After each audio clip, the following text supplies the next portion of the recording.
আমার তো এখনো বিশ্বাস হচ্ছে না, রাত পোহালেই ভোর হলেই আমরা পাড়ি দেব এত বড় একটা জায়গায় আমার পুত্রকে নিয়ে। এটা ছিল আমার আর আমার বেটুর ফার্স্ট ট্রেন জার্নি, তাও আবার প্রায় 25 ঘন্টার।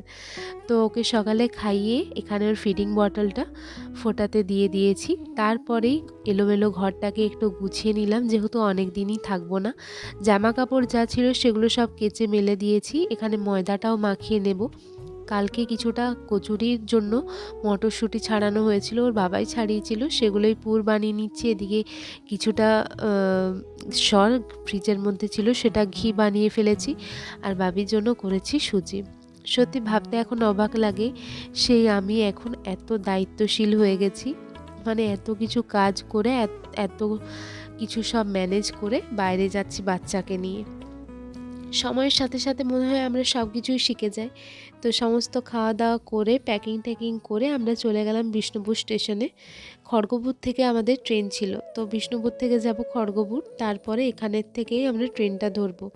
তো এখানে হালকা ফুলকা কিছু খাওয়া দাওয়া করে নিয়েছি। এদিকে আমাদের ট্রেনের অ্যানাউন্সমেন্টও করে নিয়েছে। বাকি খাবার কিন্তু ট্রেনেই খাওয়া হচ্ছে। মেনুতে ছিল লুচি আর আলুর দম, যেটা কিন্তু সুপার টেস্টি ছিল। তারপরে এখানে আমরা ট্রেনেই খাওয়া দাওয়া করে নিয়েছি ভাত।